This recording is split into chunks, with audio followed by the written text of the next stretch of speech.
gardener brought us back brought back all that was lost. The gardener brought us all back to the garden again. Tears of the garden opened to us paradise. The Lord Jesus, while hanging on the cross, said to the thief at his right, "Truly I say to you, today you will be with me in paradise." The true gardener brought us back to the garden paradise. Wow. Truly I say to you, today you will be with me in paradise. Luke 23:43. Here we recap on what we've said in the last 4 weeks. The Lord Jesus' first tears. The first tears were wept at the tomb of Lazarus. Those tears, what did they do? Death was defeated, brought Lazarus out of the tomb, and broke the sting of death. Death was defeated, brought Lazarus out of the tomb, and broke the sting of death. The first tears dealt with death and gave us resurrection. The second tears of the Lord restored peace to the city of your heart, Jerusalem. Restored peace. Why peace had to be restored? Because the moment we sin, the first thing we lose is our peace. Have we noticed? When we do something wrong, you feel empty, you feel void, you feel confused, you feel lost, disorientated.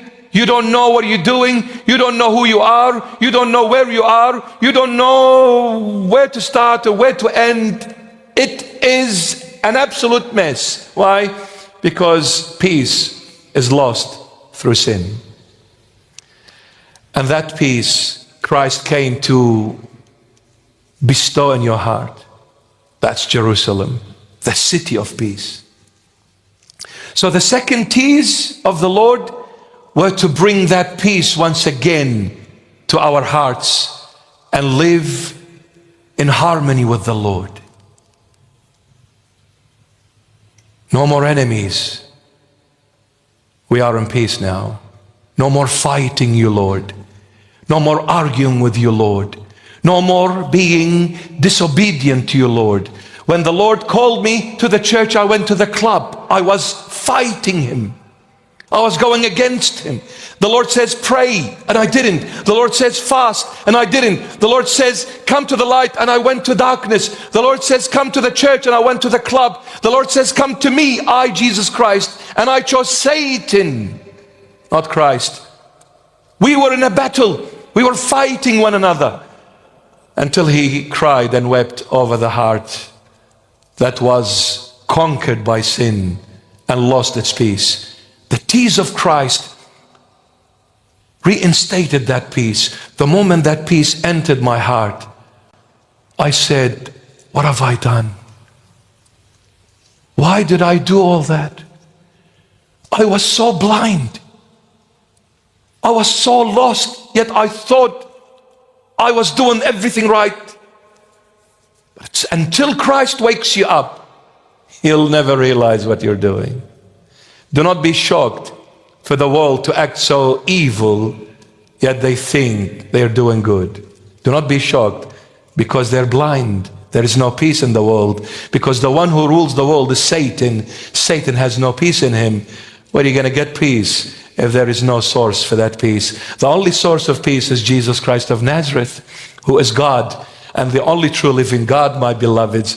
That's where peace comes from. It doesn't come from a prophet. It doesn't come from a holy man. It doesn't come from a good teacher. It doesn't come from no humans. It comes from God, the true, divine, living God, the creator of all. And this true living God was revealed in the flesh over 2,000 years ago. He was crucified in the times of Pontius Pilate. He was buried in the flesh, but he rose from the dead, and his tomb is empty. The sepulchre church cries out every day. Until when, world, are you going to be blind? Until when are you going to choose to remain in this blindness? Spiritual blindness. Until when? Look at the world and see how it's behaving. Absolute foolishness, absolute evilness. To the core. To the core. They can't stand the truth. They can't stand the light. Yet the light is so clear and the truth is so powerful.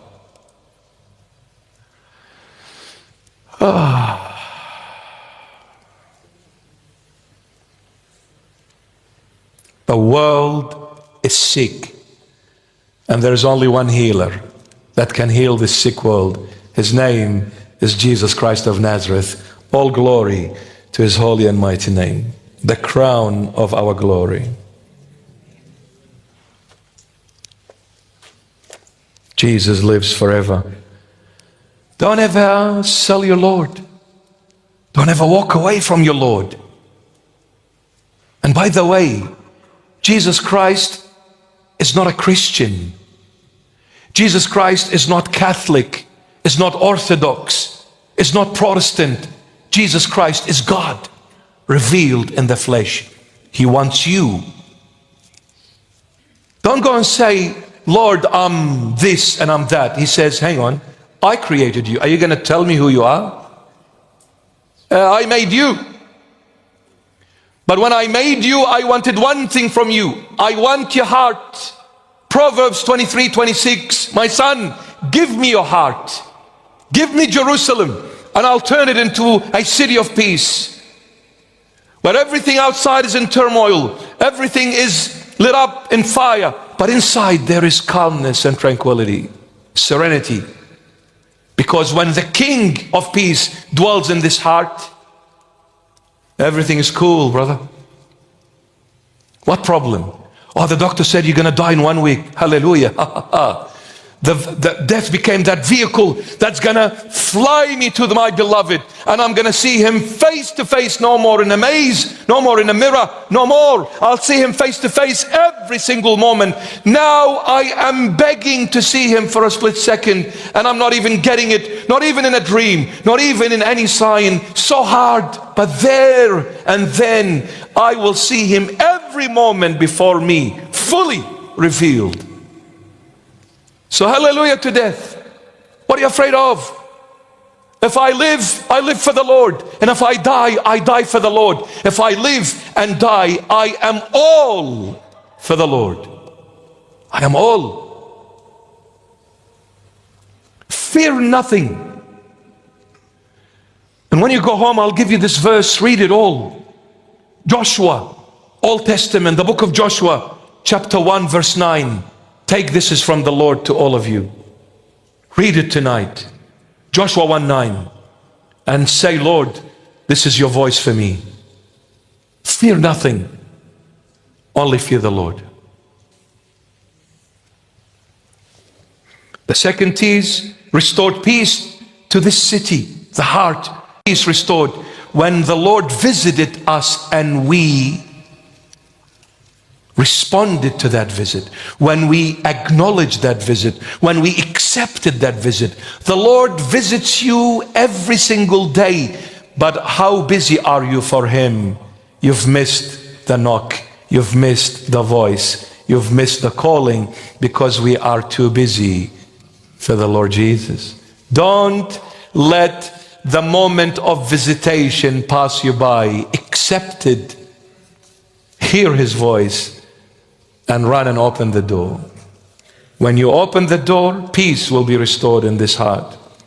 Then the third T is of the Lord Jesus, opened to us paradise, and he brought us in. The garden where Adam and Eve were kicked out of.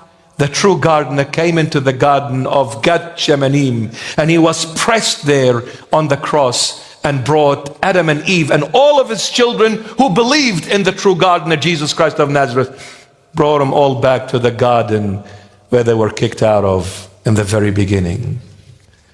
Oh gardener, tell me, where have they taken my master's body? Miriam, what are you looking for? I am the true gardener. I am Christ, the King. Therefore, my beloved, with the Lord's keys,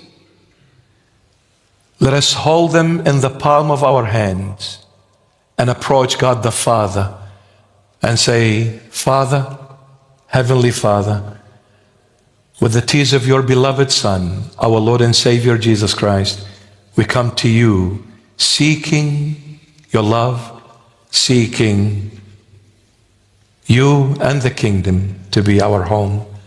Let us in, Father. These are the tears of your Son. Cried at the tomb of my death and gave me resurrection.